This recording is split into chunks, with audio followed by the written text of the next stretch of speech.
BSF এর পক্ষ থেকে আয়োজন করা হলো ক্রস কান্ট্রি কম্পিটিশন নদিয়ার ধুবুলিয়াতে।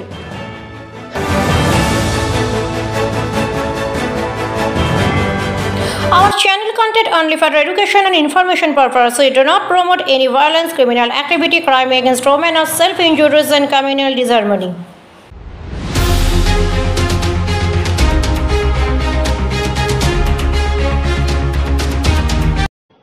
নদিয়া ধুবুলিয়া ৬৭ নম্বর ব্যাটালিয়ন বিএসএফ এর পক্ষ থেকে একটি অনুষ্ঠান আয়োজন করা হয় ক্রস কান্ট্রি কম্পিটিশন। জানা যায় এই প্রতিযোগিতায় অংশগ্রহণ করে সাউথ পন্ট ইয়ারের 4টি সেক্টর, কৃষ্ণনগর, বহরমপুর, মালদা এবং কলকাতা সেক্টরের বিএসএফ মহিলা এবং পুরুষ জওয়ানরা।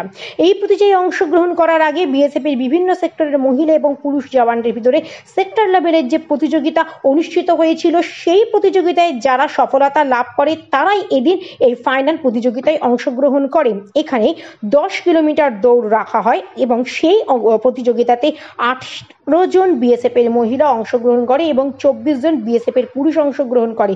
তাদের মধ্যে যারা প্রথম, দ্বিতীয়, তৃতীয় স্থান অধিকার করেছে তাদের বিশেষ সম্মানে পুরস্কৃত করে কৃষ্ণনগর সেক্টর হেডকোয়ার্টারের ডিআইজি আরপি উদিত। এই প্রতিযোগিতায় বিএসএফ এর একটি ইভেন্ট এবং এই ইভেন্টের মধ্যে দিয়ে ফিজিক্যাল ফিটনেস এবং খেলাধুলার বিভিন্ন ভাবনা তুলে ধরাই ছিল তাদের উদ্দেশ্য। আজকের এই অনুষ্ঠানে শুধু অংশগ্রহণকারীদেরই নয়, যারা দর্শনার্থী তাদের উপস্থিতিও ছিল এবং উদ্দীপনাও ছিল যথেষ্ট চোখে পড়ার মতো।